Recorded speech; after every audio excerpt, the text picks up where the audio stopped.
ஏசாயாவின் புஸ்தகம் 6ஆம் அதிகாரம் கடைசி வசனத்தை வாசிப்போம்.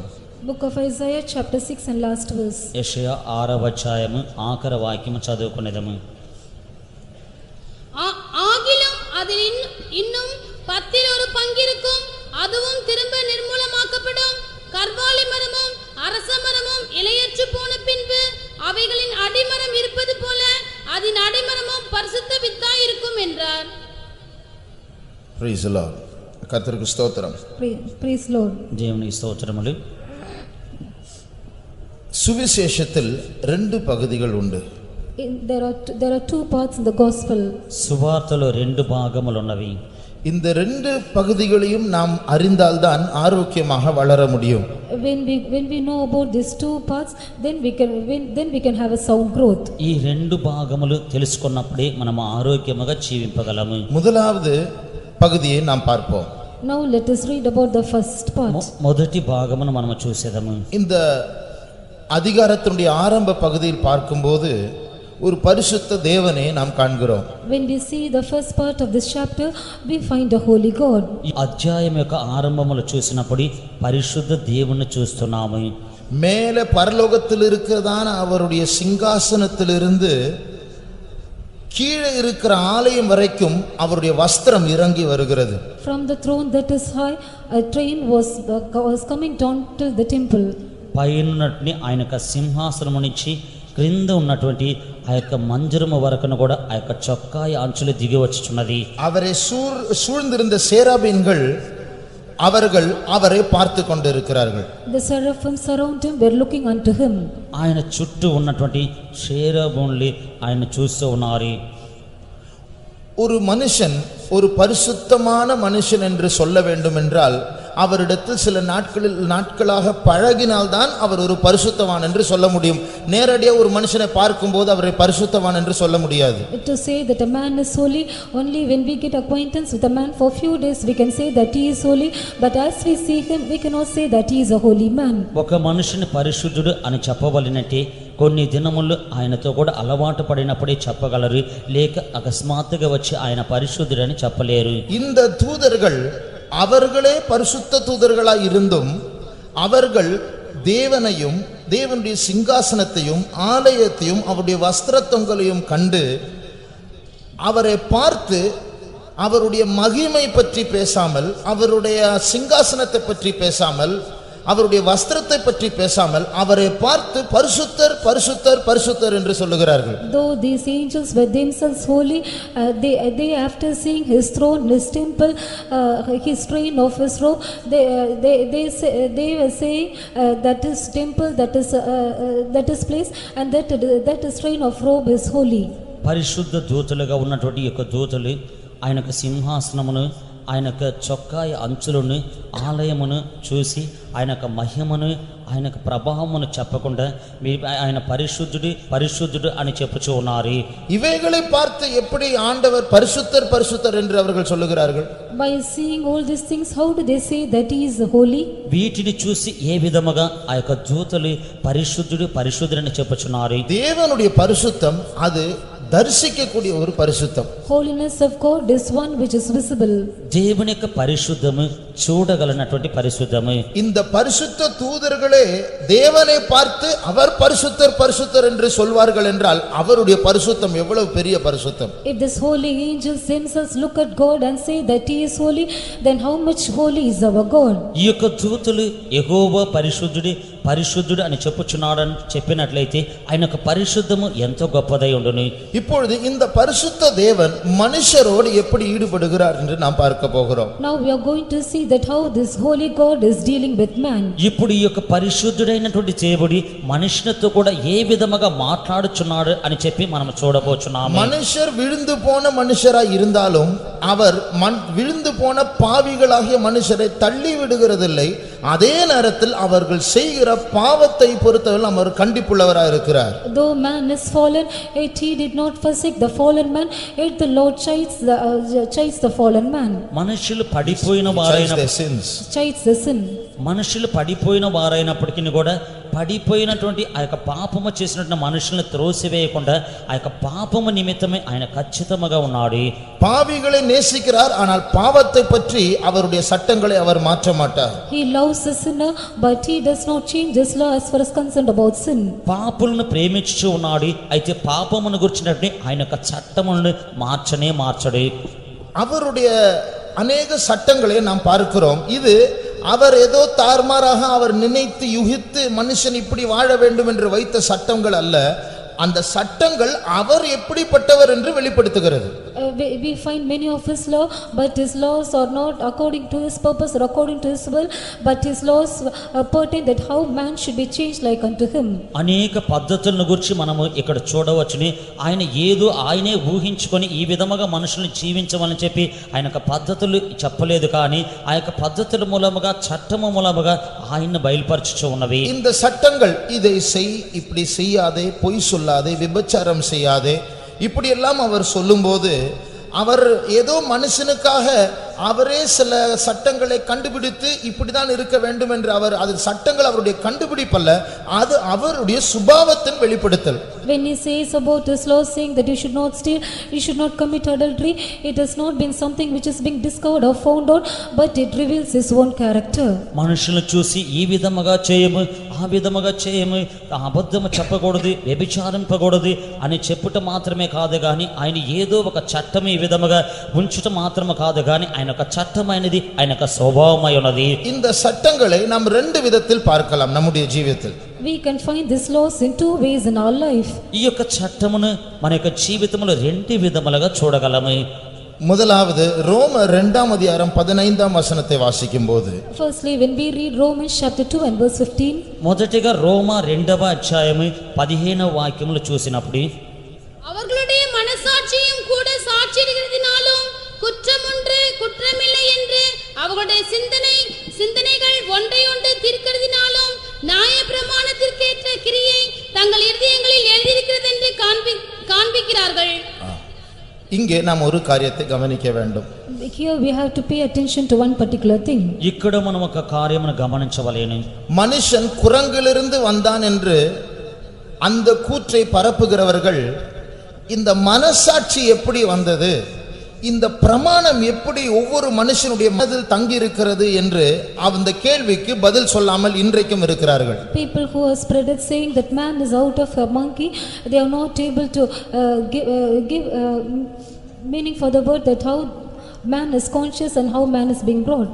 కోతి మూలముగా మనుషుడు కలిగి ఉన్నాడని చెప్పినటువంటి ఆ యొక్క శాస్త్రజ్ఞులైన వారి మనుషుని యొక్క మనసులో ఏ విధముగా యొక్క మనస్సాక్షి కలుగుచూ ఉన్నది, అదే విధముగా మనిషి యొక్క మనసులో ఏ విధముగా ధర్మశాస్త్రం నిలిచున్నదని చెప్పి ఎంతవరకు కూడా వారు చెప్పలేకున్నారు. ஏனென்றால் மனுஷனுடைய மனசாட்சியில் ஒரு பிரமாணம் தங்கி இருக்கிறது. அது குரங்கில் இல்லை, அது மனுஷனில் மாத்திரம்தான் இருக்கிறது. இது எங்கேருந்து வந்தது? Because the law abides the conscience of man, and that is not from monkey but that is in man. And how has it come? మనుషుని యొక్క మనస్సాక్షిలో ధర్మశాస్త్రము నివసించుచున్నది. ఈ యొక్క మనుషులు ఇది ఏ విధముగా వచ్చున్నది? உதாரணமாக, For example, ఉదాహరణగా நாம் வீதியில் போய் கொண்டிருக்கும்போது as we are going in the street, మనం యొక్క వీధుల్లో వెళ్ళుచున్నప్పుడు ஒரு மனுஷன் திடீரென்று ரோடினுடைய நடுவில் விழுந்து விடுகிறார். suddenly a man falls in the midst of the street. ఒక మనుషుడు యొక్క వీధి మధ్యగా పడిపోయి ఉన్నాడు. உடனடியாக நம்முடைய மனசுல ஒரு சத்தம் உண்டாகிறது, போய் உதவி செய்ய வேண்டும். Immediately a voice is heard in our mind saying that we have to go and help that man. వెంటనే మన యొక్క మనసులో ఒక ఆజ్ఞ బయలుదేరుచున్నది, వెళ్ళి సహాయం చేయము. அவர் நம்முடைய குடும்பத்தை சேர்ந்தவர் அல்ல, அவரை முன்னை பின்னை பார்த்ததல்ல, ஆனாலும் அவர் ஒரு மனிதன். என்னுடைய உள்ளம் சொல்லுகிறது அவருக்கு போய் உதவி செய். He doesn't belong to our family, either we have seen him before, but a voice is heard in our mind that we have to go and help him. అతడు మన యొక్క కుటుంబ సభ్యుడు కాదు, ముందు వెనక మనము చూడలేదు, అయినప్పటికీ కూడా మన యొక్క మనసు చెప్పుచూ ఉన్నది, వెళ్ళి సహాయం చేయము. அது ஒரு சத்தம். That is a voice. అదొక శబ్దము. மறுபக்கத்தில் வேற ஒரு சத்தமும் உண்டாகிறது. On the other hand, another voice is heard. వేరొక ప్రక్క ఇంకొక శబ్దము కలుగుచున్నది. உதவி செய்ய போனா அப்புறம் விசாரிக்கும் போது இவர் எப்படி விழுந்தாரு, நீங்க யாரு, நீங்க இவரை கூட்டிட்டு போங்க, இந்த விசாரணை எல்லாம் நடக்கும். அப்போ நானும் போலீஸ்கார்ட்ட போய் என்கொயரியில போய் நிக்கணும், அவங்க நான் தான் குற்றவாளி சொல்லுங்க, இந்த வம்பு எதுக்கு? அப்படி என்று இன்னொரு சத்தம் உண்டாகும். Another voice will be heard saying that when you go to help that person, then when inquiries are made that how this man is fallen and in what way you are related to him, then you have to stand before the inquiry before police. Such a voice will be heard. సహాయం చేయుటకు వెళ్ళినట్లయితే ఇతడు ఏ విధముగా పడిపోయినాడు, మీరు ఎవరు, ఏ విధముగా తీసుకుని వచ్చున్నారు, ఈ విధముగా నిన్ను కూడా ప్రశ్నలు అడగదురు, నేను వెళ్ళి పోలీసు మధ్య నిలబడి చెప్పవలసి వచ్చును అని చెప్పి ఇంకొక శబ్దం బయలుదేరుచున్నది. ஒரு சத்தம் சொல்லுகிறது அவர் ஒரு உதவியற்ற மனுஷன், யாரும் இல்லை, இப்படியே விட்டால் செத்து போய் விடுவான், போய் உதவி செய் என்று ஒரு சத்தம் சொல்லுகிறது. மறு சத்தம் வேண்டாம், நீ ரிஸ்க் எடுத்து உதவி செய்ய போய் நீயும் மாட்டிட்ட என்ன நடக்கும், போய்விடு என்று இந்த ரெண்டு சத்தங்கள் வித்தியாசமாக பேசுகிறது. One voice says that he is a helpless man, therefore you have to go and help him, but on the other side the other voice says that if you go to help him then you will be put in a risk, then you have to face all the inquiries. Thus two different voices are heard. వెళ్ళుము సహాయం చేయము, ఎవరిని కూడా అతనికి లేరు అని చెప్పి ఒక శబ్దం వినబడుచు ఉన్నది. ఇంకొక శబ్దం అయితే నీవు సహాయం కష్టపడి సహాయం చేయుటకు వెళ్ళిన తర్వాత నీవు చిక్కున్నట్లయితే ఏ విధముగా వద్దు అని చెప్పుచు ఉన్నది. இந்த ரெண்டு ஆட்கள் நம்முடைய மனதில் பேசிக்கொண்டிருக்கும் போது, ஆட்களை போல ரெண்டு சத்தங்கள் பேசிக்கொண்டிருக்கும் போது, நாம் இந்த இரண்டாவது ஆளுடைய அந்த இரண்டாவது சத்தத்திற்கு நாம் செவி கொடுத்து அவரை அப்படியே விடுவிடும், இவர் யாரோ என்று சொல்லி நாம் கடந்து போகும்போது மூன்றாவது ஒரு ஆள் நியாயாதிபதியாக நம்முடைய மனதில் வெளிப்படுகிறார். As these two voices are heard in our mind, and when we pay heed to the second voice, and when we just passed away, the third person as a church comes to our mind. ఈ విధముగా రెండు మనుషుల వలె యొక్క మనసులో కలుగుచున్న రెండు శబ్దములకి మనము ఒక శబ్దము రెండవ శబ్దములకు మనము చెవియొగ్గి ఎవరు ఈయన అని చెప్పి ఈ విధముగా వదిలిపెట్టి వెలుచు ఉన్నప్పుడు మూడవ శబ్దము బయలుదేరుచున్నది, న్యాయాధిపతిగా ఆయన చెప్పుచున్నాడు. ஒரு சத்தம் போய் உதவி செய் என்று சொல்லுகிறது. அது ஒருவேளை ஒரு மனுஷிகத்தின்படி வருகிற ஒரு சத்தமாக இருக்கு. ஒரு மனுஷன் இனி ஒரு மனுஷனுக்கு உதவி செய்ய வேண்டும், அது மிருகங்களுக்கும் இடையில் இருக்கிற ஒரு காரியம் தானே, ஆகையால் அந்த சத்தம் வருகிறது. மறுபக்கத்தில் இவருக்கு உதவி செய்ய போய் எனக்கு பிரச்சனையான, எனக்கே நிறைய வேலை இருக்கு, நிறைய பிரச்சனை இருக்கு என்று சொல்லி உதவி செய்யாது என்று மறுபக்கத்தில் ஒரு சத்தம் வருகிறது. இந்த ரெண்டுக்கு மத்தியில நாம் உதவி செய்யாமல் போகும்போது மூன்றாவது ஒரு சத்தம் நமக்கு கேட்கிறது. அது என்னவென்றால், நீ உதவி செய்யாம போயிருக்க கூடாது, நீ போயிருக்கணும், நீ ஏன் நீ குற்றவாளி என்கிறதான ஒரு நியாயாதிபதி நமக்குள்ள தீர்ப்பு செய்கிறவரை போல ஒரு சத்தம் உண்டாகுகிறது. One voice says that he is a helpless man, therefore you have to go and help him. That is out of human nature. Even among the beasts they help each other. But the other voice says that you should not take risk and go to help that man, and you are engaged with many work, therefore leave and go. And when we pay heed to the second voice and we just pass by, third voice is heard as a voice of the judge, that you would have somehow gone and helped that person, and that also gives us a judgment. సహాయము చేయవలని చెప్పి వెళ్ళుట అని చెప్పినది అది మానవత్వమై ఉండును. ఒక మనుషుడు ఇంకొక మనుషునికి సహాయం చేయనిదై ఉండవచ్చునే. అదే విధముగానే మృగములు కూడా ఇదే విధముగా చేయుచున్నవి కదా.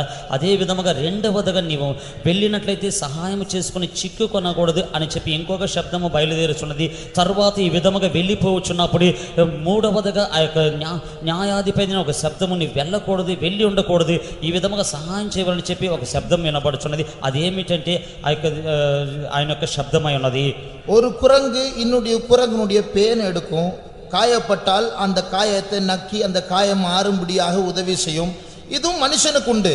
ஆனால் அந்த குரங்கு உதவி செய்யாமல் போகும்போது அந்த குரங்குக்கு நீ செய்யாமல் போயிருக்க கூடாதே என்கிறதான் ஒரு சிந்தை வராது. ஆனா மனுஷனுக்கு அது வரும். A monkey helps the other monkey in taking the lice, and when it is wounded it also tries to set right the wound, but it has a nature to help each other. But at the same time when it doesn't help it, nothing speaks in its mind that you have failed to help the other monkey when it was in an affected situation. ఒక కోతి ఇంకొక కోతికి ఈ విధముగా పేలు తీసివేయను, అదే విధముగా పుండు ఉంటే దాన్ని మాన్పివేయను, అదే విధముగా వాటికి ఇది చేయకుండా పోతే ఏ విధముగా అని చెప్పి రాదు. మనుషుడికి ఆ విధముగా వచ్చి ఉండునే. இந்த பிரமாணம் நமக்கு தீர்ப்பு சொல்லுகிற குற்றப்படுத்துகிறதான ஒரு பிரமாணம் உண்டு. அதுதான் மனசாட்சி. There is a judgment which accuses us, and that is our conscience. తీర్పు తీర్చినటువంటిది తప్పు అని చెప్పినటువంటి ఒక ఆజ్ఞ బయలుదేరుచున్నది, అదే మనస్సాక్షి. இதுதான் தேவன் ஒவ்வொரு மனுஷன், அவன் கிறிஸ்தவனா இருந்தாலும் சரி, கிறிஸ்தவன் அல்லாதவனா இருந்தாலும் சரி, அவன் நன்மை செய்யும் போது செய்யாமல் இருக்கும்போது அவனுக்கு தீர்ப்பு சொல்லுகிற ஒரு நியாயாதிபதி ஒரு சத்தமாக மனதில் எப்பொழுதும் எல்லா மனுஷனுடைய மனதில் காணப்படுகிறது. Whether he is a Christian or a non-Christian, and when he fails to do good, a voice is heard, and that is seen in every man, and that is our conscience. క్రైస్తవుడైనప్పటికీ క్రైస్తవుడు కాకపోయినప్పటికీ కూడా సహాయం చేయకపోయినట్లు ఈ విధముగా తీర్పు తీర్చినటువంటి తప్పని చెప్పినటువంటి ఆ యొక్క న్యాయాధిపతి దేవుడి ప్రతి ఒక్క మనుషుని యొక్క మనస్సాక్షిలో ఉంచి ఉన్నాడు. இதை ஏன் ஆண்டவர் மனுஷருக்கு மாத்திரம் வைத்தார்? மிருகங்களுக்கு எந்த மிருகத்துக்கோ பறவைக்கோ வைக்காமல் மனுஷனுக்கு மாத்திரம் இந்த மனசாட்சி என்கிறதான ஒன்றை வைத்திருக்கிறார். Why has the Lord given this conscience to man alone and not to any of the beasts or the fowls of the air? ఎందుకు ప్రభు జంతువులకు మాత్రమే యొక్క మనస్సాక్షి ఉంచకుండా మనుషులకు మాత్రమే ప్రభు ఎందు నిమిత్తమై మనస్సాక్షి ఉంచి ఉన్నాడు? ஒவ்வொரு மனுஷனுடைய மனதில் தேவன் நாம் தவறி போகும்போது தேவன் திட்டுகிற ஒரு சத்தம் தான் மனசாட்சி. When each and every man fail, the voice of chiding is our conscience. ప్రతి ఒక్క మనుషుడు కూడా అతడు సహాయం చేయకపోయినట్లయితే తిట్టినటువంటి ఒక స్వరమే దేవుని యొక్క మనస్సాక్షి అన్నది. இதிலிருந்து நாம் அறிய வேண்டிய காரியம், தேவன் பாவத்தோடு தவறோடு ஒத்து போகாத தேவன். மனுஷன் பிறக்கும் போதே அவனுடைய மனதில் தேவனுடைய சத்தம் தவறி போகும்போது கடிந்து கொள்ளுகிற ஒரு சத்தத்தை உள்ள வைத்துதான் ஆண்டவர் மனுஷனை சிருஷ்டிக்கிறார். From this we have to understand that God doesn't get along with sin. As the man is born, God gives a voice of chiding when he is born, and that is our conscience. దీనిలో నుంచి మనము తెలుసుకొనవచ్చుని పాపమునకు తప్పుకి ఆయన సహాయం చేసేవాడు కాదు. మనుషుడు జన్మించినప్పుడే అతని యొక్క మనసులో ఈ విధముగా తప్పు మంచిది అని చెప్పినట్లుగా మనస్సాక్షిని ఉంచి ఉన్నాడు. அப்படி ஒவ்வொருடைய மனுஷனுடைய மனதில் அப்படி சாட்சி தீர்ப்பு சொல்லுகிறதான ஒரு சத்தம் உண்டாயிருந்தாலும் பாவம் குறைந்த பாடில்லை. Though there is such a voice of judging in the conscience of each and every sin, each and every man, yet sin has not declined in man. జీవితముగా ప్రతి ఒక్కరి మనస్సులో కూడా ఆ యొక్క తీర్పు తీర్చినటువంటి మనస్సాక్షి ఉంచినప్పటికీ కూడా పాపము మాత్రం తగ్గిపోవట్లేదు. மனதில் சாட்சி சொன்னால் போதாது, சாட்சி இந்த பிரமாணங்களை நான் எழுதி மனிதனுக்கு கொடுக்க வேண்டும் என்று சொல்லி அடுத்த ஒரு காலம் பிறந்தது. அதுதான் நியாய பிரமாண காலம். Not only that the law should be given, but the Lord also wrote the laws and gave to man, and that is the period of law. మనసులో మాత్రము యొక్క సాక్ష్యం ఉంటే చాలది. అయినప్పటికీ కూడా వీరికి యొక్క ఆజ్ఞలు రాత చేత రాసి ఇవ్వాలని చెప్పి అనుకుని ఉన్నాడు. అదే తర్వాత ధర్మశాస్త్ర కాలమే. ஆகையால் ஒவ்வொரு மனுஷனுடைய மனதிலும் கர்த்தர் பிரமாணங்களை வைத்திருக்கிறார். ஆகையால் எந்த மதத்தை சேர்ந்த எந்த மனுஷனா இருந்தாலும் சரி, சிங்காசனத்துக்கு முன்பாக நியாய தீர்ப்புக்காக நிற்கும் போது எனக்கு தெரியவில்லை என்று சொல்ல முடியாது. அவனுடைய மனசாட்சி சாட்சியா இருக்கும். Therefore God has kept laws in the mind of every man. Therefore when he stands before the throne for judgment, no man can say that he doesn't know anything, because the Lord has given these laws in his conscience. అందువలన ఎటువంటి మతమునకు చెందినటువంటి వారైనప్పటికీ కూడా వారి యొక్క మనస్సులో ప్రభు ధర్మశాస్త్రము ఉంచున్నాడు. న్యాయ సింహాసనమునకు ముందుగా నిలబడినప్పుడు నాకు తెలియదని చెప్పలేరు. వారి యొక్క మనస్సాక్షి సాక్ష్యం ఇచ్చను. யூதாவின் புஸ்தகம் 15ஆம் வசனத்தை வாசிப்போம். Jude verse 15. యూదా 15వ వాక్యము 14-15.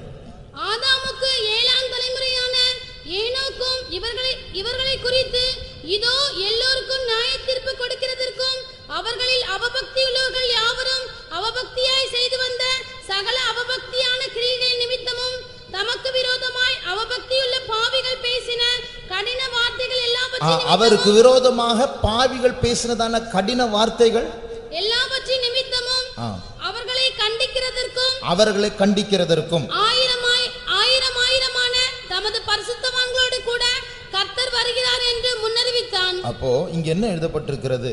What it is written here? ఇక్కడ ఏమి రాయబడి ఉన్నది? இன்றைக்கு பாவிகள் என்கிறதான ஒரு கூட்டத்தார் தேவனுக்கு விரோதமாக கடினமான வார்த்தைகளை சொல்லி அவர்கள்தான் எல்லாம் அறிந்தவர்கள் என்று நினைத்து வாழ்ந்து கொண்டிருக்கிறார்கள். Today a group of sinners, they speak hard words against God, and they think they are godly, they are living a godly life. ఇప్పుడున్నటువంటి పాపులు దేవునికి విరోధముగా కఠినమైన మాటలన్నీ పలుకుచి వారే మంచివారు అని చెప్పి జీవించుచున్నారు.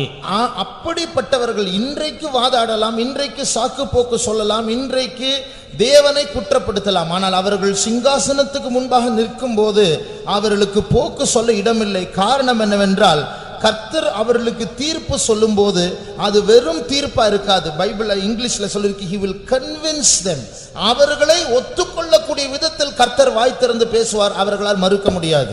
Today they may speak against, today they may also speak hard words, and they also may give excuse, but on the day they stand before the throne, they cannot give excuses, and even God also will convince them in such a way that they will be able to accept their own faults. ఇప్పుడు వారు సాకులు చెప్పవచ్చును, తప్పు అని చెప్పవచ్చును, వాచ్యం ఆడవచ్చును, అయినప్పటికీ కూడా వారు తీర్పునందు నిలబడినప్పుడు వారు ఆ విధముగా సాకులు చెప్పుటకు లేదు. ఇంగ్లీష్ లో చెప్పబడుచున్నది వారి యొక్క నోట ఒప్పించునని చెప్పబడి ఉన్నది. எழுதப்பட்ட பிரமாணத்தை பற்றி ஒருவேளை தெரியாது என்று சொல்லலாம், ஆனால் மனசாட்சி ஒவ்வொருடைய மனதில் இருக்கிறது. They may say that they do not know about the written law, but conscience is fine in the mind of every man. వ్రాత మూలముగా కలిగినటువంటి కార్యముల గురించి వారు తెలియదని చెప్పవచ్చును, కానీ వారి యొక్క ప్రతి మనస్సాక్షి కూడా సాక్ష్యం ఇచ్చుచున్నది. ஆகையால் மனசாட்சியின்படி ஜனங்கள் நடக்க முடியாதபடிக்கு பாவம் இன்னும் நோவாவின் காலத்தில் பெருகினது என்று அறிந்து ஆண்டவர் பிரமாணங்களை எழுதி கொடுத்தார். As people are not able to walk according to the law, as sin abounded in the days of Noah, God has written the laws and given to man. మనస్సాక్షి మూలముగా జనులు ప్రవర్తింపలేకపోవచ్చున్నారని చెప్పి నోవాహు కాలములో ఇంకను పాపము అభివృద్ధి చెందినని చెప్పి ఆయన వ్రాత మూలముగా ఆజ్ఞలను ఇచ్చినాడు. இப்படி பிரமாணங்களை எழுதி கொடுத்தும் எந்த விதத்துல பாவத்தை பொறுத்தவரையிலும் பரிசுத்தத்தை பொறுத்தவரையிலும் முன்னேற்றம் இல்லை. பாவிகளாய் இருந்தவர்கள் அப்படியே தான் இருந்தார்கள்.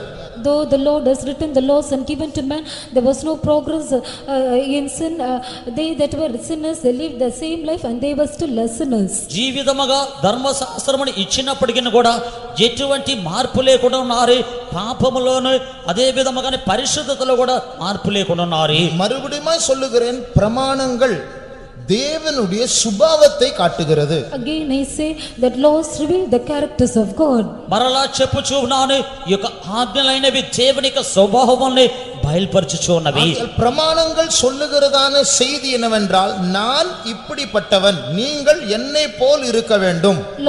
Laws give the message saying that I am of such a sort and you also have to be like me. ఈ యొక్క ఆజ్ఞలో ఆజ్ఞాపించినటువంటి కార్యములు ఏమిటంటే, నేను ఇటువంటి వాడినై ఉన్నాను, నా వలె మీరు కూడా నడుచుకొనవలెను. ஆனால் ஜனங்களோ சட்டத்தை எழுத்தின் பிரகாரமாக நிறைவேற்ற முயற்சி செய்து அவர்கள் சட்டத்தை கொடுத்ததான தேவன் எப்படிப்பட்டவர் என்று மறந்து தேவனுக்கும் அவர்களுக்கும் இருக்கிற தொடர்பு இல்லாமல் போய்விட்டது. But the people, they try to fulfill the law and they doesn't have a relationship with the Lord who has given the law, and they have lost their relationship with him. చట్టమును వారు రాతపూర్వకముగా నెరవేర్చవాలని చెప్పి మనుషులు అనుకొని దేవుడు ఎటువంటి వాడో అని చెప్పి వారు తెలుసుకొనకుండా ఆయనకును ఆ యొక్క జనులకు మధ్యకు ఉన్నటువంటి ఆ యొక్క సంబంధము తొలగిపోయి ఉన్నది. சட்டங்களை மனதில் போட்டாலும் முன்னேற்றம் இல்லை, சட்டங்களை எழுதி கொடுத்தாலும் முன்னேற்றம் இல்லை. Though laws were put in their mind, there was no progress. Though the laws were given by writing it, there was no progress. ఈ యొక్క చట్టములైనవి మనసులో ఉంచినప్పటికీ కూడా ఎటువంటి మార్పు లేదు. అదే విధముగా వ్రాసి ఇచ్చినప్పటికీ కూడా ఎటువంటి ఎదుగుదల లేదు. பிரமாணத்தை ஜனங்கள் அறிந்தபோது அவர்கள் எது பாவம் எது பாவம் இல்லை என்கிறதான ஒரு அறிவுதான் உண்டாயிற்று, ஆனால் பாவத்திலிருந்து விடுதலை உண்டாகவில்லை. When laws were given to them, they only had a knowledge that what is sin and what is not sin. They just had it in their knowledge.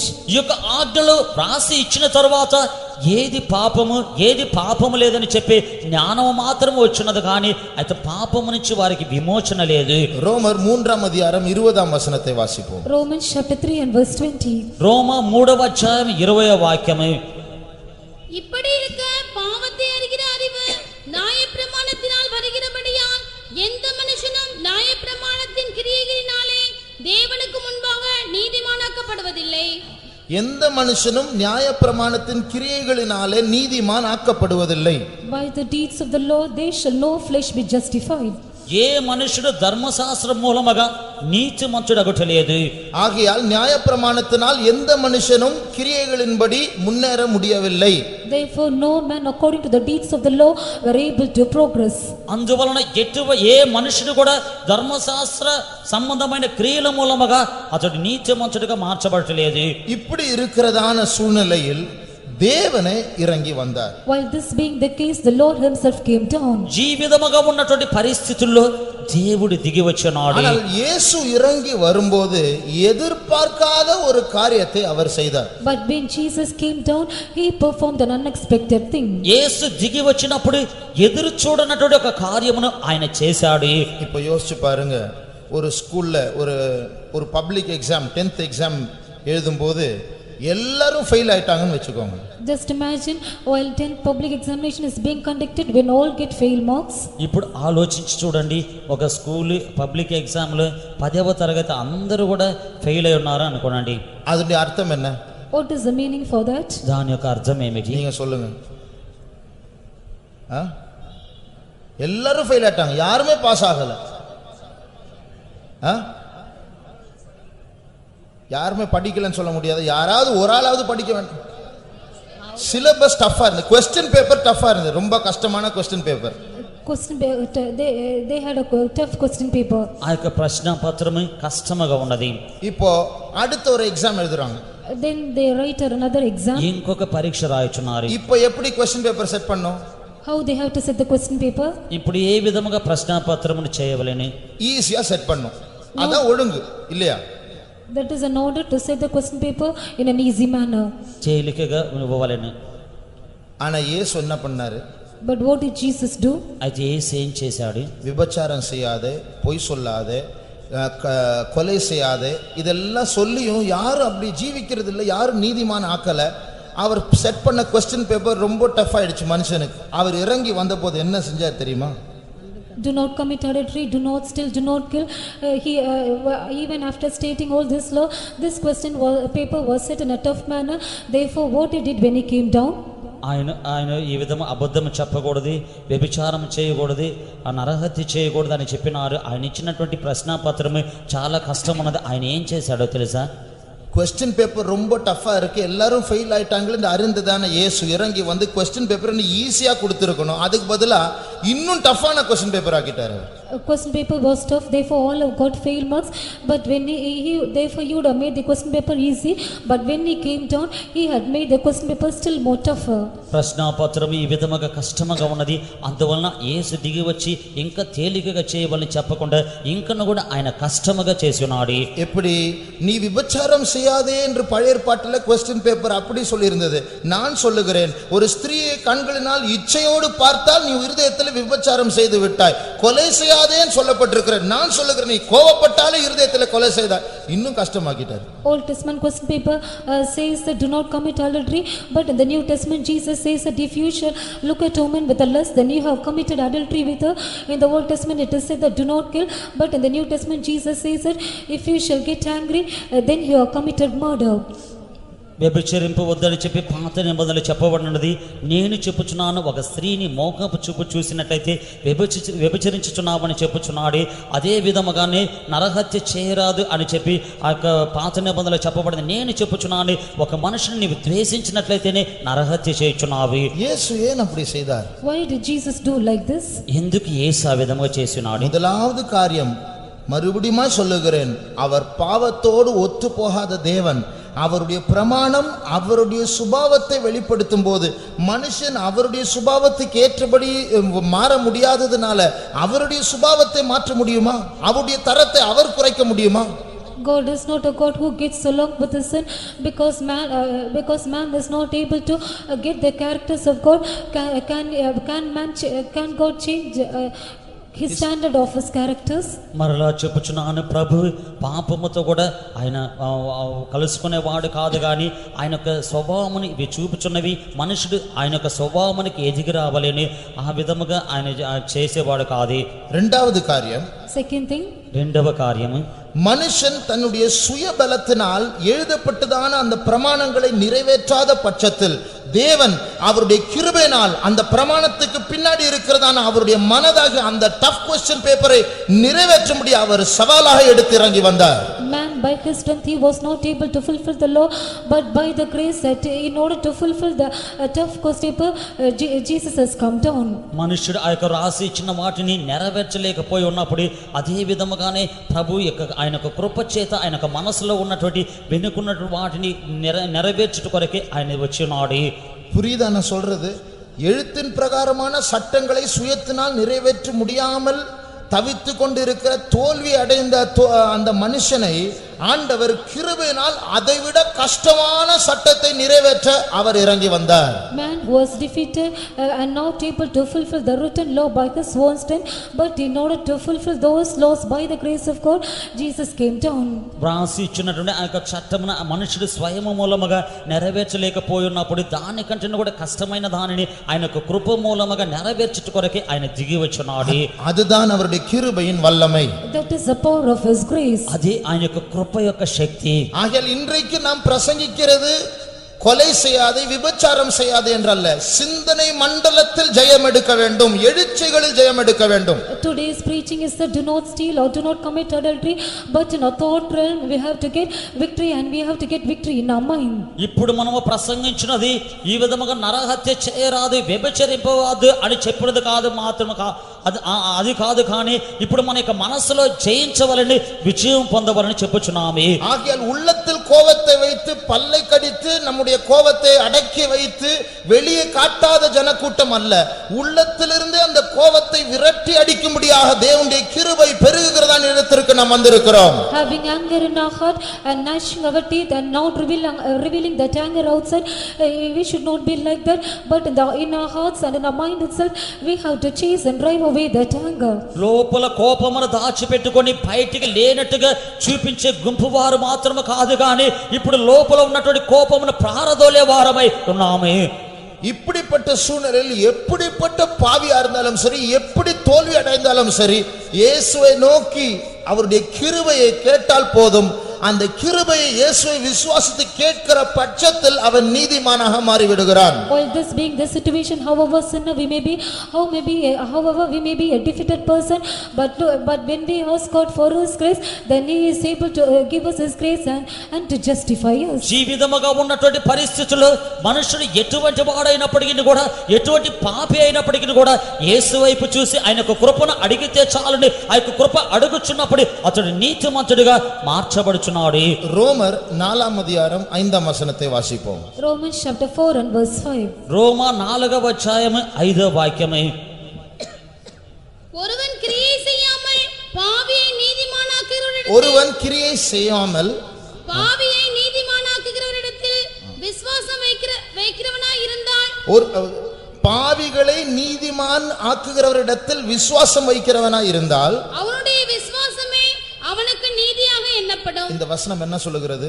What does this verse say? ఈ యొక్క వాక్యమే సెలవిస్తున్నది. ஒரு பாவி ஒரு பரிசுத்தவானாக, ஒரு பாவமற்ற மனுஷனாய் மாற வேண்டும் என்றால், a sinner to become a holy person and to become a sinless person, ఒక పాపి పాపము లేనివాడు గాని పరిశుద్ధుడు గాను మారవలేనంటే, ஒரு பாவி ஒரு நீதிமானாய் மாற வேண்டும் என்றால், a sinner to become a righteous man, పాపి నీతిమంతుడిగా మార్చబడవలేనంటే, அவன் ஒரு வருஷம் திருந்தி வாழ்ந்தவனாக வாழ்ந்து காட்ட வேண்டும் என்ற அவசியம் இல்லை. it doesn't mean that he has to set his life right and live like that for 1 year. ఒక సంవత్సరము వారు మార్పు చెంది అతడు జీవించి చూపించవాలని చెప్పి అనేది కాదు.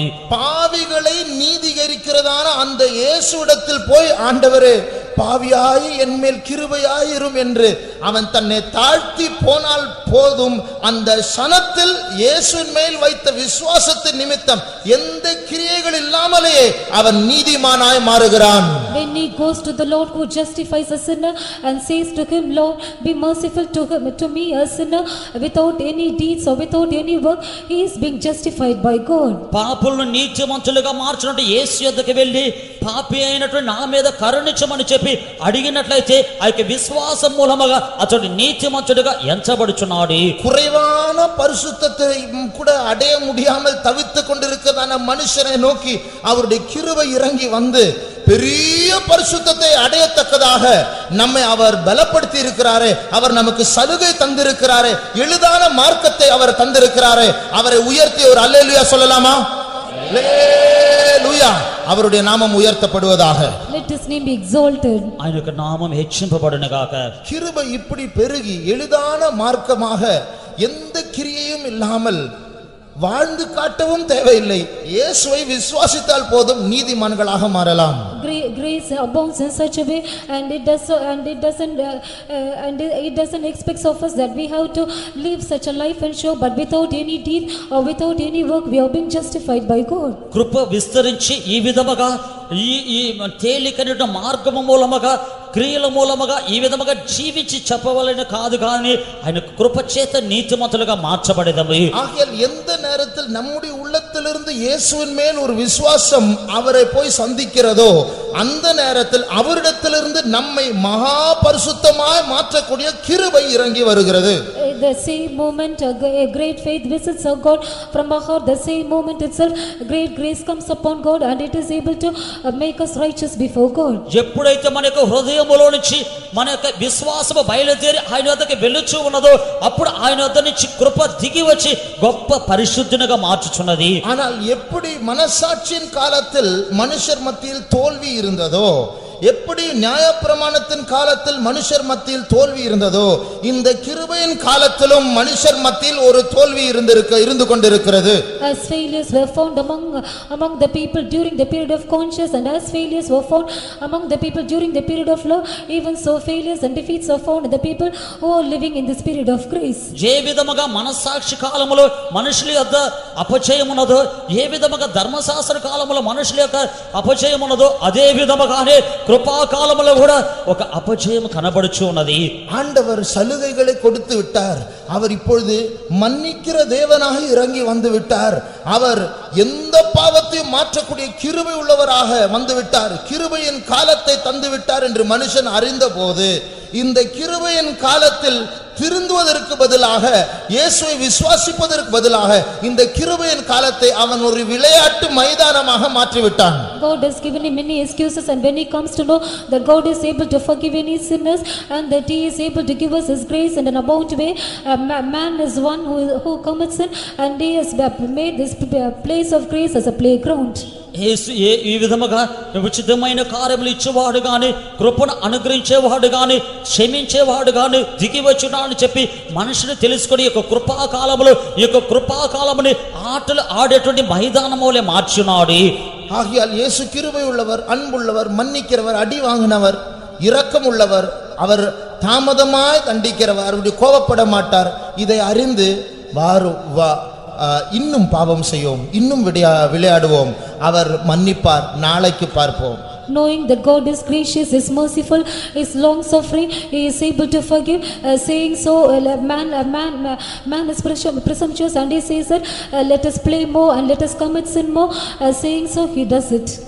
ప్రభు కనికరము కలిగిన వాడి, కరుణ కలిగిన వాడి, దీర్ఘ శాంతము కలిగి అప్పుడు గద్దించువాడి అని చెప్పి మనుషులు తెలుసుకొని ఇంకను కూడా ఆ యొక్క పాపము నుంచి దిద్దుబాటు కాకుండా ఆటలు ఆడచ్చు, ఇంకను కూడా పాపము చేయుచు ఉన్నారు.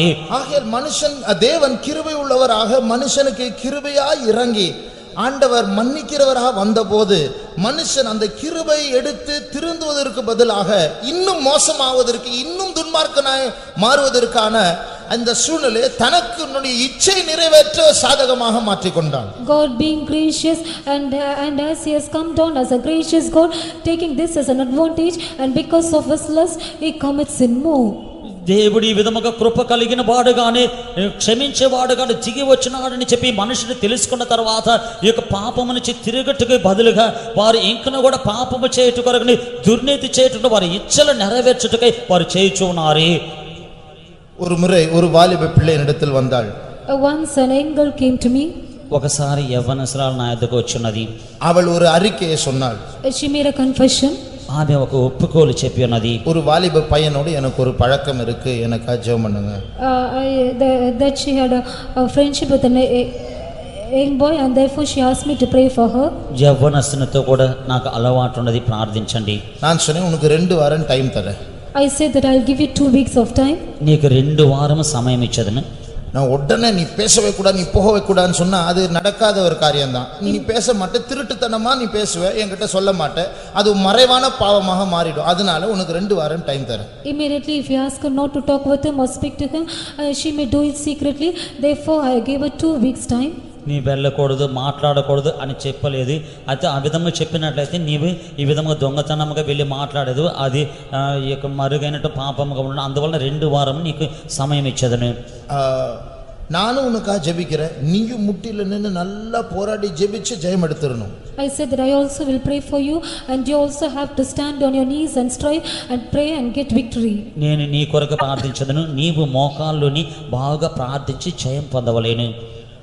அவள் கண்டிக்கப்படுவாள் என்று நினைத்தவள், அவளுக்கு இனி திருந்துவதற்கு காலம் கொடுக்கப்பட்ட போது அவள் இன்னும் ஜெபித்து ஜெயம் எடுப்பதற்கு பதிலாக அவள் இன்னும் விளையாட இன்னும் மோசமாகிவிட்டாள். She thought that she'll be rebuked, but when times were given for her to pray well and get victory over it, she took it as granted, and she began to play more. గద్దించునని చెప్పి ఎదురు చూసినప్పుడు, గద్దింపుకు పోయినప్పుడు, ఇంకను కూడా ఈ విధముగా ఉన్నప్పుడు, సమయం ఇచ్చినప్పుడు ఇంకను కూడా ఆ మోసకరమై దిద్దుబాటు కాకుండా ఇంకను ఆటలాడుటకు ఆరంభించినది. இது போல கர்த்தர் நியாயப்பிரமாணம் என்கிறதான பட்டயத்தை எடுத்து நம்மை வெட்டுவதற்கு பதிலாக அவர் கிருபை நமக்கு தந்திருக்கிறார், மன்னிப்பை தந்திருக்கிறார், காலம் கொடுத்திருக்கிறார். நாம் ஆண்டவரிடத்தில் இப்பொழுது ஜெபிக்கலாம், தாழ்த்தலாம், அறிக்கையிடலாம். அந்த காலத்தை நாம் நம்முடைய இச்சையை நிறைவேற்ற சாதகமா எடுத்திருக்கிறோம். அதற்காக தான் சுவிசேஷத்தின் மறுபக்கத்தை ஆண்டவர் வைத்திருக்கிறார். Instead of slaying us with the sword of law, God has given us time to sanctify our life, to rectify and to set lies right. By instead of it we take it as granted and do as well. That is why God has given the second part of the gospel. ధర్మశాస్త్రమని ఖడ్గము చేత మనల్ని నరికి వేయకుండా ఆయన కృపగా ఉన్నాడు కనుక ఆ యొక్క కృప మూలముగా మనము జిద్దుబాటు కాకుండా ఇంకను కూడా మనం ఈ విధముగా చేయుచున్నందువలన ఈ యొక్క ఇంకొక వైపున ఆయన ఈ యొక్క సువార్త నుంచున్నాడు. எப்பொழுதும் கிருபை கிருபை, அன்பு அன்பு, மன்னிப்பு மன்னிப்பு என்று செய்தியின் மேல் செய்தி வந்து கொண்டால் நாம் அந்த கிருபை தவறாக பாவித்து இன்னும் கொஞ்சம் விளையாட ஆரம்பிப்போம், இன்னும் கொஞ்சம் நண்பர்களை சுற்றுவோம், இன்னும் கம்ப்யூட்டரில் தவறான சிடியை பார்ப்போம், இன்னும் ஆபாசமான இடங்களுக்கு போவோம், இன்னும் ரகசிய பாவங்களில் ஈடுபடுவோம். Always if we receive the message of grace and forgiveness and the mercy of God, still we commit sin more, and we also see many things in the computer and in the CDs, and thus we go in a wrong way. కృపని చెప్పి, ప్రేమని చెప్పి, క్షమాపణని చెప్పి ఈ విధముగా వర్తమానం వచ్చునే ఉన్నట్లయితే ఇంకను కూడా మనము ఇంకను ఎక్కువగా ఆటలాడదము, ఎక్కువైనటువంటి తప్పైన స్థలమునకు వెళ్ళేదని, ఇంకము కూడా సీడీ మూలముగా ఈ విధమైన కార్యములు చూసేది, ఈ విధముగా ఉండేదము. ஆகையால் தான் தேவனுடைய கிருபை இருந்தாலும், அது சுவிசேஷத்தின் முதல் பகுதியா இருந்தாலும், மறுபக்கத்தில் அவருடைய கிருபையின் காலத்தில் நாம் விளையாடினால் பட்டயம் நமக்கு முன்பாக நிற்கும். Though there is a grace of God, and though that is the first aspect of the salvation, yet if we shall take it as granted and live as we will in the spirit of grace, then the other aspect of the gospel, that is the sword, will be revealed. కృప అని చెప్పినది సువార్త యొక్క మొదటి భాగమై ఉన్నప్పటికీ కూడా ఈ విధముగా మనము వినకుండా ఈ విధముగా ఆటలాడినట్లయితే సువార్తని ఇంకొక భాగమున ఆయన ఒక ఖడ్గము నుంచున్నాడు. நாம் வாசித்ததான அந்த ஆரம்ப வசனம் ஏசாயா 6:13 ஒரு குறிக்கப்பட்ட சூழ்நிலையில் சொல்லப்பட்டது. This first verse which we have read in Isaiah chapter 6 and verse 13, that was said in a particular situation. యెషయా 6:13 వాక్యము ఆరంభంలో చదివినట్టు ఆ యొక్క వాక్యము గుర్తింపబడినట్టు ఒక సందర్భంలో రాయబడి ఉన్నది. ஏசாயா ஒரு தரிசனத்தை காண்கிறார். Isaiah saw a vision. యెషయా ఒక దర్శనము చూస్తున్నాడు. அந்த தரிசனத்தில் தான் தேவன் சிங்காசனத்தில் இருக்கிறார், அவருடைய வஸ்திரத்தொங்கல் கீழே இருக்கிற ஆலயம் வரைக்கும் அது இறங்கி வந்து கொண்டிருக்கிறது. In that vision he saw the Lord sitting upon a throne, and that his train filled the temple. ఆ యొక్క దర్శనములోని యెహోవా ఆ యొక్క సింహాసనం మీద కూర్చొని ఉన్నాడు, ఆయన యొక్క చొక్క అంచులు ఆ ఆలయం నిండి ఉన్నది. அவர் தரிசனத்தை கண்ட அந்த வருஷம் இங்கே குறிப்பிடப்படுகிறது. The year that he saw the vision is mentioned here. ఆ యొక్క దర్శనమును పొందినటువంటి సంవత్సరమును ఇక్కడ గుర్తింపబడి ఉన్నది. 6వ అధ్యాయం 1వ వచనத்தை వాసిపోం. Chapter 6 and verse 1. 6వ అధ్యాయము మొదటి వాక్యము. உசியா ராஜா மரணமடைந்த வருஷத்தில் போதும். உசியா ராஜா மரணம் அடைந்த அந்த வருஷத்தில் ஏசாயா தேவனை சிங்காசனத்தில் பார்க்கிறான். In the year that King Uzziah died, Isaiah saw the vision of the Lord sitting upon a throne. రాజైన ఉజ్జియా మృతి పొందిన ఆ యొక్క సంవత్సరములు యెషయా దేవుని సింహాసనం మీదకు చూస్తున్నాడు. இதில் ஒரு செய்தி உண்டு. There is a message in this. దీనిలో ఒక వర్తమానం ఉన్నది. உசியா ஒரு ராஜா, அவருக்கு சிங்காசனம் இருந்தது. Uzziah was a king and he had a throne. Uzziah రాజై ఉన్నాడు, ఆయనకు ఒక సింహాసనం ఉన్నది. அவர் மரித்த அந்த வருஷத்தில் ஏசாயா பரலோகத்தில் ஒரு சிங்காசனத்தை பார்க்கிறார். In the year he died, Isaiah saw a throne in heaven. మృతి నొందిన సంవత్సరం అంది ఈ యొక్క యెషయా పరలోకములో ఒక సింహాసనం చూస్తున్నాడు. பூமியில் உள்ள ராஜாக்களே, நீங்கள் அல்ல ராஜா, நான் உங்கள் மேல் ராஜாவாய் பரலோகத்தில் இருக்கிறேன், நீங்கள் மறக்க கூடாது என்றுதான் செய்தி. Oh, the kings of the earth, you are not the king, but I am as a king in heaven, and that is that message. భూలోకములో ఉన్నటువంటి రాజులారా, మీరు రాజులు కాదు గాని నేను పరలోకమందు ఒక రాజునున్నానని చెప్పే ఈ యొక్క వర్తమానమై ఉన్నది. இந்த உசியா ராஜா அவருடைய சரித்திரத்தை இப்பொழுது வாசிக்க வேண்டாம். 2 நாளாகவும் 26ஆம் அதிகாரத்தில் இருக்கிறது.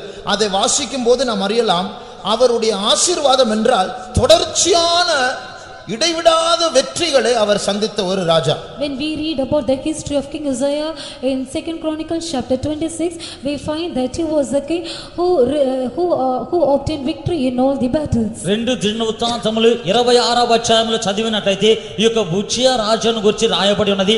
ఆయన ఆరంభం కొనసాగించి అదే విధముగానే జయమును పొందుచునే ఉన్నాడు.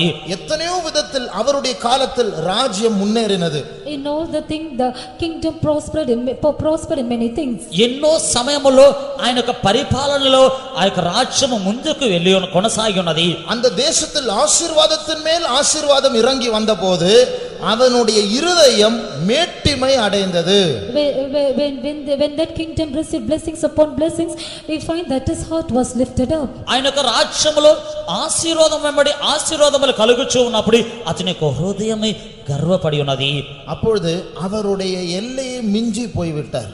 Then he went beyond the limit. అతని యొక్క సరిహద్దులను మించిపోయాడు. நான் ராஜா, நான் சொல்லுகிறதான் சட்டம் என்று சொல்லி அவருடைய எல்லையை தாண்டி அவர் போகக்கூடாத இடத்திற்கு போய்விட்டார். He said that I am the king and that they have to fulfill all his words, and he has gone beyond the limit. నేను రాజునై ఉన్నాను, నాదే కదా చట్టము అని చెప్పి అతడు వెళ్ళకూడనటువంటి స్థలమునికి మించి వెళ్ళి ఉన్నాడు. முழு இஸ்ரவேல் தேசத்துக்கு அவர் ராஜாவா இருந்தால் ஒரு குறிப்பிட்ட இடம் அவருக்கு விலக்கப்பட்ட இடமாயிருந்தது.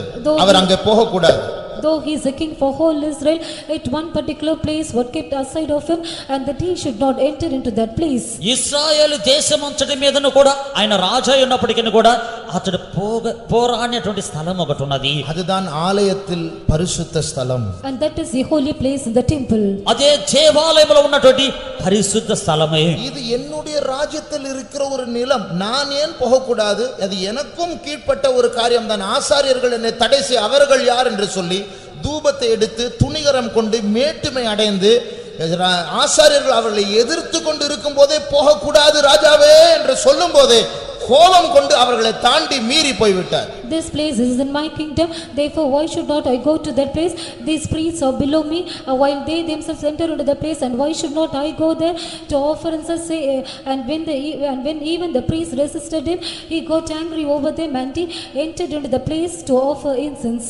ఇది నా రాజ్యములో ఉన్నటువంటి ఒక స్థలమే కదా, నేను ఎందుకు ఇక్కడికి వెళ్ళకూడదు, ఈ యొక్క యాజకులు ఎందుకు ఆటంకపరుచుచున్నారని చెప్పి ఆయనకు హృదయములో చెడి గర్వపడి ఆయన చేత ధూపార్తిని తీసుకొని ఈ యొక్క యాజకులందరూ త్రోసివేసి కోపపడి లోపలికి వెళ్ళి ఉన్నాడు. அந்த ஆசாரியர்கள் பார்த்து கொண்டே இருக்கும் போதே கோபம் அடைந்ததான் அந்த உசியா ராஜாவினுடைய நெற்றியில் குஷ்டம் வெளிப்பட்டது. அன்றைக்கு வந்த குஷ்டம் சாகும் வரைக்கும் நீங்கவில்லை. அவருடைய ராஜ்யம் அவரை விட்டு எடுக்கப்பட்டது. As the priests were seeing him itself, leprosy came upon his forehead.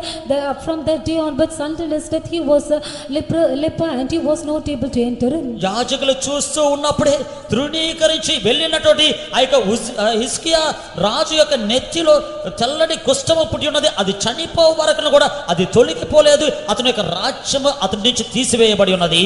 ராஜா அறியாமல் இருந்த காரியம், அவன் வெற்றி பெற்றதற்கு காரணம் அவருக்கு பின்னாடி ஒரு ராஜா அவரை ஆசீர்வதித்தார். ஆனால் இவனோ நான் தான் ஞானி நான் தான் வல்லவன் என்று நினைத்து வாழ்ந்து வந்தான். This Uzziah was ignorant of the fact that he got victory because of the king who was above him, not knowing that he was living such a life. ఈ యొక్క ఉజ్జియా ఆశీర్వదింపబడుటకు జయమ పొందుటకు కారణమే ఆయన ఒక వెనుక రాజు ఉన్నాడు, ఆయనే వీరిని ఆశీర్వదించున్నాడు. అయితే ఈ యొక్క ఉజ్జియా నా యొక్క జ్ఞానము నా యొక్క జ్ఞానం అని చెప్పి నా యొక్క శక్తి అని జీవించుచూ వచ్చినాడు. நம்முடைய வேலை ஸ்தலத்தில் ராஜாக்கள் இருக்கலாம், We may be kings in our working spot. మన యొక్క ఉద్యోగ స్థలములో రాజులు ఉండవచ్చును. சபையில் நமக்கு சில பதவிகள் பொறுப்புகள் கொடுக்கப்பட்டிருக்கலாம். Positions and responsibilities may be given in the church. సంఘములో కొన్ని బాధ్యతలు కొన్ని ఉద్యోగములు ఇచ్చి ఉండవచ్చును. குடும்பத்தில் நாம் தலைவர்களா இருக்கலாம். We may be the heads of the family. కుటుంబములో మనము నాయకులుగా ఉండవచ్చును. நமக்கு இருக்கிறதான வாக்கு வல்லமைகள் திறமைகள் நிமித்தம் மற்றவர்கள் நமக்கு அடங்கி இருக்கலாம், அவர்கள் மேல் நாம் ராஜாக்களா இருப்போம். By our abilities and capabilities, others may be under us and we may be kings over them. మనకున్నటువంటి మాటల మూలముగానే మనకున్నటువంటి వాక్ శక్తి మూలముగానే మిగతా వారందరూ మనకు ఆధీనములో ఉండవచ్చుని, వారికి మీద రాజులుగా ఉండవచ్చుని. அப்படிப்பட்டவர்கள் மறக்க கூடாது, அவர்களுக்கு மேலே ஒரு ராஜா இருக்கிறார். Such should not forget that there is a king above them. అటువంటి వారు మరిచిపోరాదు, వారికి పైన ఒక రాజు ఆసీనుడై ఉన్నాడు. அவர் ராஜாக்களை ஏற்படுத்துகிறவர், ராஜாக்களை கவிழ்த்து போடுகிறவர். He is the one who appoints the king and he is the one who puts down the king. ఆయన రాజులను నియమించువాడు, రాజులను త్రోసివేయవాడు. நமக்கு பொறுப்புகள் அதிகாரங்கள் கொடுக்கப்படும் போது நாம் இன்னும் பயந்து இருக்க வேண்டும், இன்னும் தேவனுக்கு முன்பாக நாம் நம்மை தாழ்த்த வேண்டும். When responsibilities are given to us, we should be more humble and we should fear before that God. బాధ్యత కలిగి అధికారము మనకు ఇవ్వబడి ఉన్నప్పుడు ఇంకొన భయపడవలేను, తగ్గింపు కలిగి ఉండవలేను. ஆகையால் தேவன் பரலோகத்தில் வீற்றிருக்கிறார், அவர் ஒருவரே ராஜாவா இருக்கிறார். God is the one who is seated in heaven and he is the only king. అందువల్ల ప్రభు పరలోకముల ఆసీనుడై ఉన్నాడు, ఆయన ఒక్కడే రాజు. அந்த வெற்றியின் மேல் வெற்றி அடைந்த ராஜாவை நீக்கின தேவன் நாம் பெருமையின்படி பெருமை அடைந்து ஜீவித்தால் நம்மை நீக்க அவருக்கு நேரமாகாது. God who has cast down the king who has obtained victory about victory, and if you are proud, no time will be taken even to cast us away. ఆ యొక్క విజయము వెంబడి విజయమును సాధించినటువంటి రాజుని తీసివేయినటువంటి రాజు ఆ యొక్క మనల్ని తీసివేయడానికి ఏ సమయం చాలది. ஆகையால் அவருக்கு முன்பாக நம் மனத்தாழ்மையாய் நடப்போமாக. Therefore let us walk humbly before him. అందువలన ఆయనకు ముందుగా మనము తగ్గింపు కలిగి జీవించదాము. நமக்கு ஒரு எல்லை உண்டு, அந்த எல்லையை நாம் தாண்டி போக கூடாது. We have a limit and we should not go beyond that limit. మనకు ఒక సరిహద్దు ఉన్నది, ఆ యొక్క సరిహద్దును దాటిపోరాదు. இப்படி அந்த பெருமை உள்ள ராஜா இறந்ததான அந்த வருஷத்தில் ஏசாயா இந்த தரிசனத்தை காண்கிறார். When the proud king died, on the same year Isaiah had a vision. ఇటువంటి గర్వము కలిగినటువంటి ఆ యొక్క రాజు మరణించిన సంవత్సరం అది ఈ యొక్క యేషయా దర్శనము చూస్తున్నాడు. ஏசாயாவுக்கு ஒரு சத்தம் கேட்டது. Isaiah heard a voice. యేషయాకు ఒక శబ్దము వినబడి ఉన్నది. 8వ வசனம். Verse 8. 8వ వాక్యము. பின்பு யாரை நான் அனுப்புவேன், யார் நமது காரியமாய் போவான் என்று உரைக்கிற ஆண்டவருடைய சத்தத்தை கேட்டேன். அதற்கு நான் இதோ அடியேன் இருக்கிறேன், என்னை அனுப்பும் என்றேன். இப்போ இது இயேசுவை பற்றி ஒரு தீர்க்க தரிசனமா இருந்தாலும் எழுத்தின் பிரகாரமாக இது ஏசாயா கேட்ட ஒரு அழைப்பின் சத்தம். Though this is a prophetical utterance literally concerning Jesus, this was a voice of calling her by Isaiah. ఇది యేసుని గురించినటువంటి ప్రవచన వాక్యమై ఉన్నప్పటికీ కూడా ప్రార్థ అక్షరానుసారముగా మనం చూసినట్లయితే ఇది యెషయాకు పంపబడినటువంటి పిలుపు. ஏசாயா சொல்லுகிறார், இதோ நான் இருக்கிறேன், என்னை அனுப்பும்.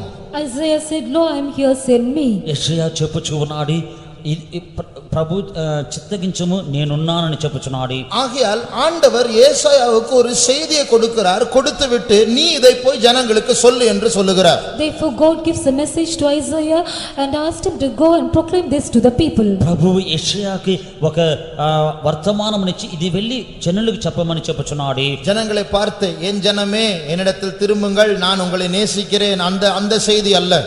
That is not the message to tell the people saying that my people, I love you, therefore return to me, and that is not the message. జనుల వైపు చూసి జనులారా నా వైపు తిరుగుడి నేను ప్రేమ కలిగి ఉన్నాడు అని చెప్పేటువంటి వర్తమానం కాదు. இதுதான் சுவிசேஷத்தின் மறுபக்கம். This is the other side of the gospel.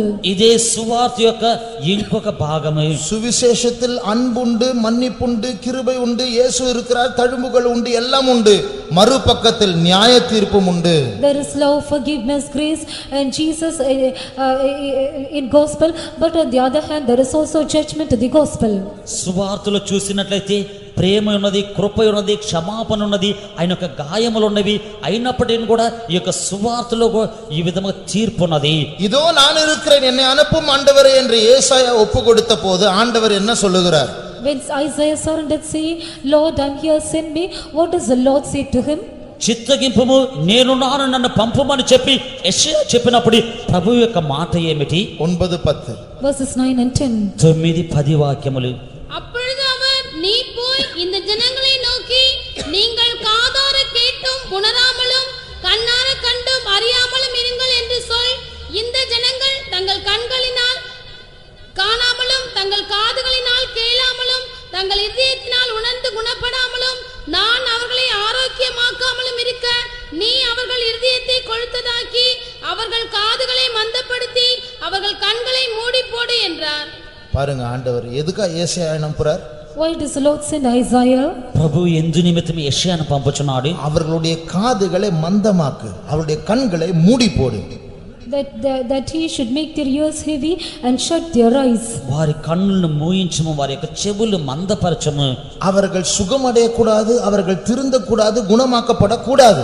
That they should not understand, they should not be converted, neither be healed. వారు మనసు మార్చుకొనకూడదు, వారు స్వస్థ పొందకూడదు. எவ்வளவு பயங்கரமான வார்த்தை, யோசிச்சு பாருங்க. See what a terrible word it is. ఎటువంటి భయంకరమైనటువంటి మాట ఆలోచించి చూడండి. ஆண்டவர் ஏசாயா அனுப்புகிறார். இவங்கெல்லாம் சொன்னாலும் கேட்காத ஜனங்கள், கேட்டாலும் கீழ்ப்படியாத ஜனங்கள். ஆகையால் இனி நீ போய் சுவிசேஷத்தை சொல்லாத, நியாய தீர்ப்பை சொல்லு. அவருடைய கண் முழுவதுமா அடைக்கப்படட்டும், அவருடைய செவிகள் மந்தமா மாறட்டும்.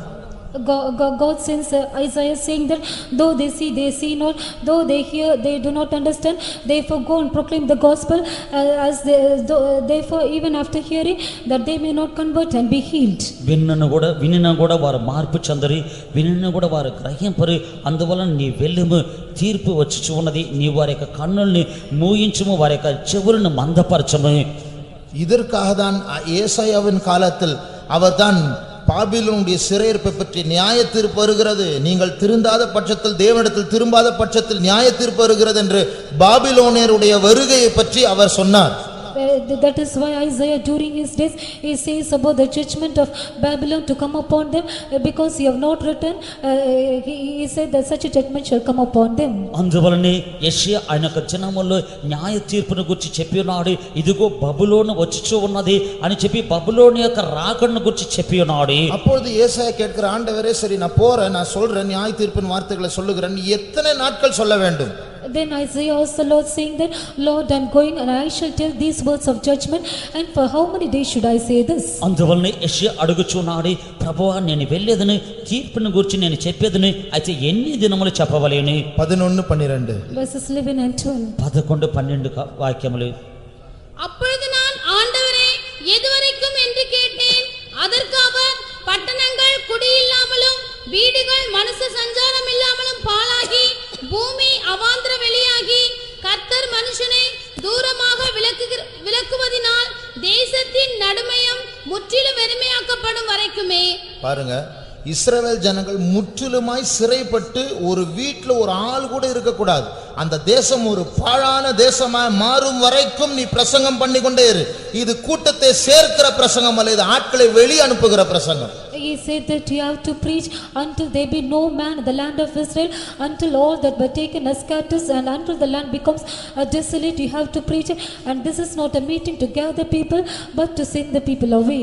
బెల్లుము ఇశ్రాయేలు యొక్క దేశములో ఎన్నులో ఒకరిని కూడా ఉండకున్నట్లుగా చెరపట్టుకొని పోవనంత వరకును కూడా ఈ యొక్క దేశము బీడగ వరకునంతను కూడా పొత్తిగా బీడంత వరకు చెప్పుము.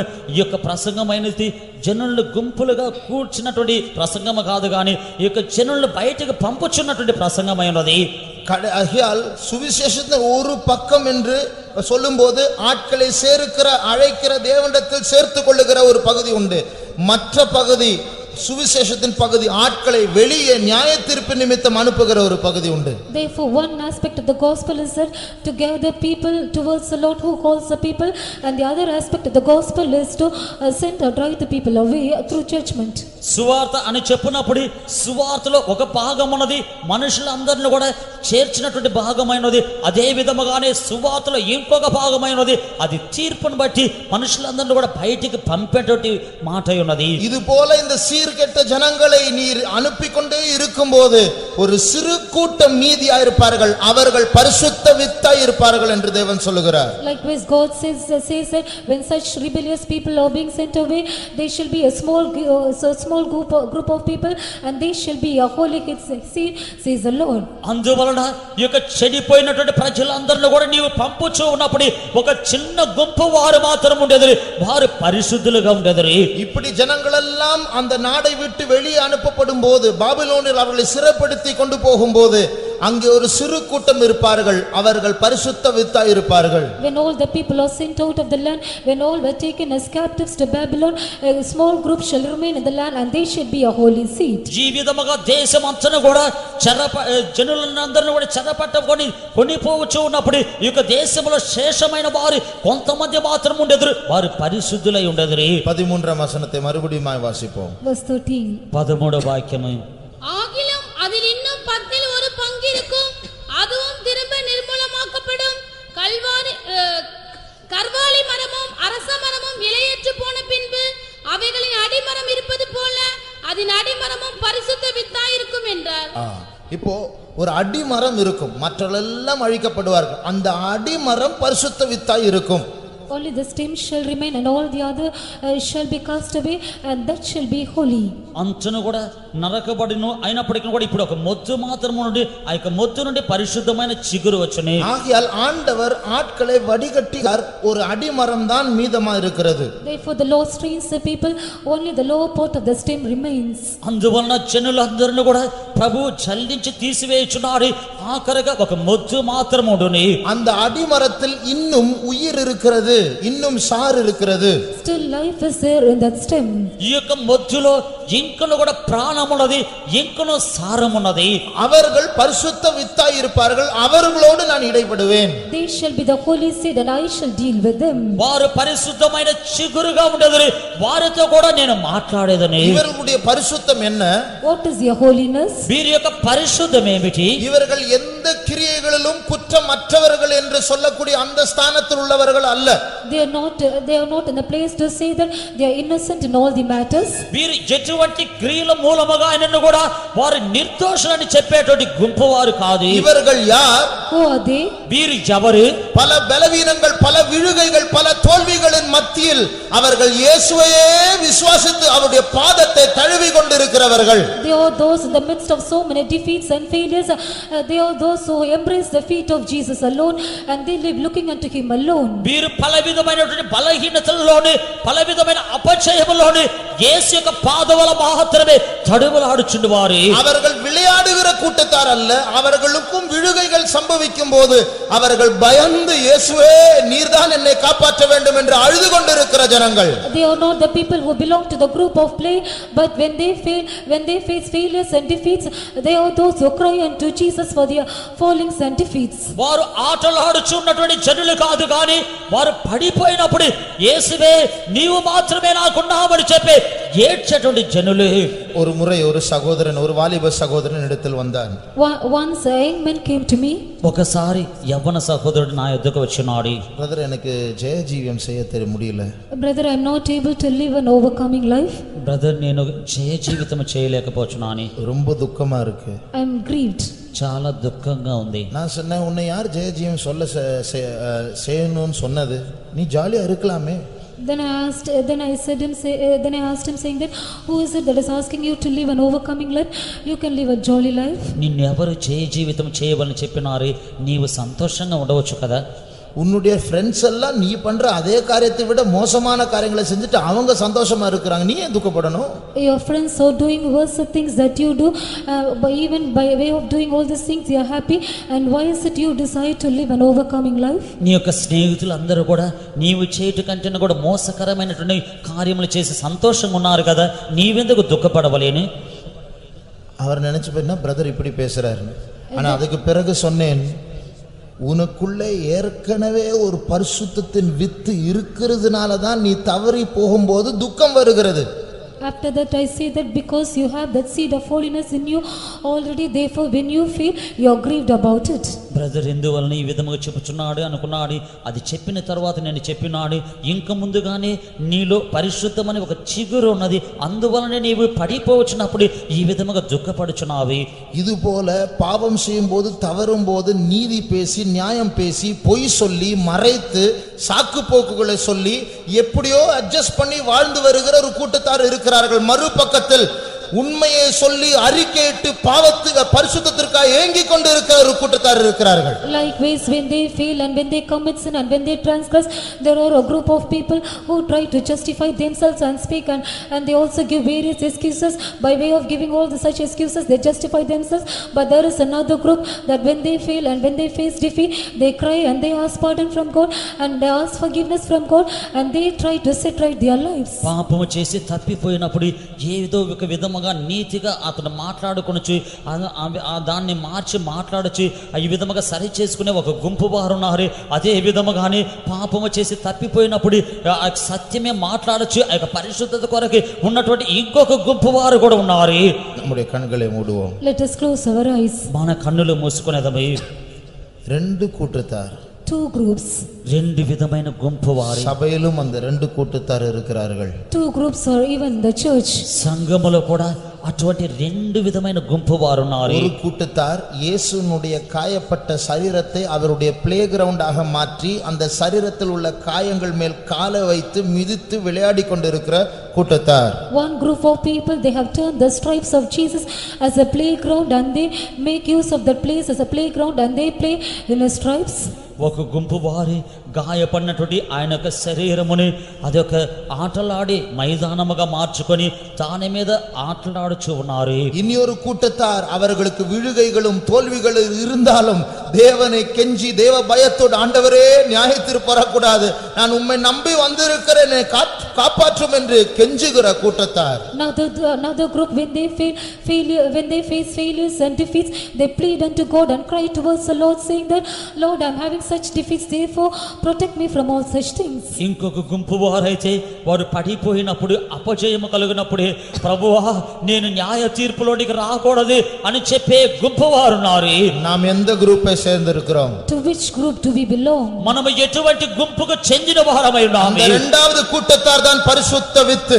Second group was the holy seed. ఈ యొక్క రెండవ గుంపు వారు మాత్రమే పరిశుద్ధమనే చిగురు. அவர்களை நோக்கி தான் தேவனுடைய கிருபை வெளிப்பட போகிறது. Grace of God is going to be manifest towards them. వారికి మాత్రమే దేవుని యొక్క కృప బయలుపరచబడబోచున్నది. நான் அவர்களோடு தான் இப்பொழுது பேசுகிறேன். Now I am speaking to them. నేను వారితో కూడానే ఇప్పుడు మాట్లాడుచూ ఉన్నాను. உங்களை ஜெயம் கொண்ட ஆண் பிள்ளையாய் மாறாதபடிக்கு தடை செய்கிற ஒரு சர்ப்பம் உங்களோடு போராடி கொண்டிருக்கிறது. A serpent is striving against you that you may not be made as a victorious man child. నీవు జయించినటువంటి మగ శిశువుగా మార్పు చెందకుండాట్లుగా నీకు విరోధముగా ఘట సర్పము పోరాడుచున్నది. ஆனால் அந்த சர்ப்பத்தின் வல்லமை விட ஒரு பெரிய கிருபை உங்களை சந்திக்கும். But a great grace shall visit you, which is more powerful than the power of the serpent. ఆ యొక్క గొప్ప సర్పము యొక్క శక్తి కంటే కూడా గొప్ప కృప మిమ్మల్ని ఎదుర్కొనును. அந்த கிருபையை நாம் பெற்றுக்கொள்ளும்போது, When we receive that grace, ఆ యొక్క కృపను మనం పొందుకొనున్నప్పుడు உன்னுடைய பாவத்திற்கு ஐயோ, then there is woe to your sin. నీ యొక్క పాపములకు శ్రమ, உன்னை எதிர்க்கிற சாத்தானுக்கு ஐயோ, Then woe to the Satan that is resisting you. నిన్ను ఎదిరించినటువంటి సాతానుకు శ్రమ. இந்த இடத்தில் நீதிமான்கள் தங்களுடைய கிரியைகளின் நிமித்தம் நீதிமான்களாய் இருப்பார்கள் என்றால் அவர்களோடு நான் பேசவில்லை. If righteous people are made righteous because of their deeds, then I don't speak to them. ఈ యొక్క స్థలములో నీతిమంతులుగా ఉన్నట్లయితే వారితో నేను మాట్లాడట్లేదు. நான் சிறு பிராயத்திலிருந்து சட்டத்தின்படி ஒழுங்காக தான் வளர்ந்து கொண்டிருக்கிறேன், என்னிடத்தில் தவறு இல்லை என்று சொல்வதற்கு யாராவது இருப்பார்கள் என்றால் அவர்களுக்கு அல்ல இந்த செய்தி. இந்த செய்தி விழுந்து கொண்டே இருக்கிறவர்களுக்கு தான். If there is anyone to say that from my younghood itself I am being brought according to the law, and if there is anyone to say like this, then this message is not for them, but this message is for those who are falling down and facing big defeats. నేను బాల్య ప్రాయము నుంచి సరిగానే జీవించుచున్నాను, క్రమముగా ఉన్నాను చెప్పే వారికి ఈ యొక్క వర్తమానము కాదు గాని పడిపోవచ్చున్న వారికి ఈ యొక్క వర్తమానమే. நான் ஒரு பலவீனம்தான், நான் ஒரு பாவி, எனக்கு இயேசுடைய உதவி மிகவும் அவசியமாக இருக்கிறது, அவர் இல்லை என்றால் நான் நியாயம் தீர்ப்பில் தான் விழுந்து விடுவேன் என்று சொல்லுகிறவர்கள், எனக்கு இயேசு வேண்டும் என்று சொல்லுகிறவர்கள் கரங்களை உயர்த்துவோம். ரியாபா ஷபா உரியா மக்கரபா சபானியா மக்கத்துனா. பெரிய ரட்சகர் நம்ம மத்தியில் இருக்கிறார். Great savior is in our midst. గొప్ప రక్షకుడు మన మధ్య ఉన్నాడు. அவருடைய கிருபை நம்முடைய பாவத்தை பார்க்கலும் பெரிய கிருபையா இருக்கிறது. His grace is greater than our sins. ఆయన యొక్క కృప మన యొక్క పాపము కంటే గొప్పదై ఉన్నది. அவரை நோக்கி பார்த்தவர்கள் பிரகாசம் அடைந்திருக்கிறார்கள், ஒருவரும் வெட்கப்பட்டு போனதில்லை. They that looked upon him were shine, and there was none who were confounded. ఆయన వైపు చూసిన వారు ప్రకాశింపబడి ఉన్నారు, ఎవరి యొక్క ముఖములు లజ్జింపబడలేదు. நம்முடைய சத்துருக்கள் லஜ்ஜை அடைந்து ஓடுவார்கள், நாமோ கர்த்தரை உயர்த்த போகிறோம். Our adversary shall be put to shame, and they shall flee away, but we shall exalt the Lord. మన యొక్క శత్రువులు లజ్జింపబడి పారిపోయేది, మన మధ్య ప్రకాశమే వెలుగు పొందేదమే. நம்முடைய பலவீனத்தின் மத்தியில், In the midst of our weakness, మన యొక్క బలహీనత మధ్య பிசாசு நம்மை எதிர்த்து கொண்டு இருக்கும் பொழுது, in the time when the devil is resisting us, సాతానుడు మనల్ని ఎదిరించుచున్నప్పుడు அந்த போராட்டங்கள் மத்தியில் இயேசுவின் மேல் ஒரு விசுவாசம் எழும்புவதாக. in the midst of all our conflicts, let a faith rise up towards our God. ఆ యొక్క పోరాటము మధ్య యేసు మీద మనకి విశ్వాసము ఉండవలెను. அந்த விசுவாசத்தின் நிமித்தம் இப்பொழுதே ஒரு வெற்றி களிப்பு உண்டாகட்டும். Because of this faith itself, let us have the joy of that victory. ఆ యొక్క విశ్వాస నిమిత్తముగా ఇప్పుడే మనలో జయధ్వని పుట్టవలెను. நிச்சயமாக நான் ஜெயம் கொண்ட ஆண் பிள்ளையாய் மாறப் போகிறேன். Surely I shall become as a victorious man child. నిశ్చయముగానే నేను జయించిన మగ శిశువుగా మార్పు చెందెదను. அவருடைய கிருபையினால் நான் ஜெயிப்பேன். By his grace I shall overcome. ఆయన యొక్క కృప చేత నేను జయించెదను. அந்த விசுவாசம் உடையவர்கள் களிகூறுவோமாக. They that have such a faith, let us rejoice. ఆ యొక్క విశ్వాసం ఉన్న వారమే హర్షించెదము. நம்முடைய தேவன் யார்? Who is our God? మన యొక్క రాజు ఎవరు? அவர் ஒரு சிறிய பொம்மை அல்ல. He is not a little doll. ఆయన ఒక చిన్న బొమ్మ కాదు. அவர் சாத்தானின் தலையை நசுக்கி போட்ட தேவன். He is a God who has bruised the head of the devil. ఆయన సాతాను యొక్క తలని చితకదొక్కిన దేవుడు. அவருடைய நாமத்தை உச்சரிக்கும் போது பாதாளம் நடுங்கும்.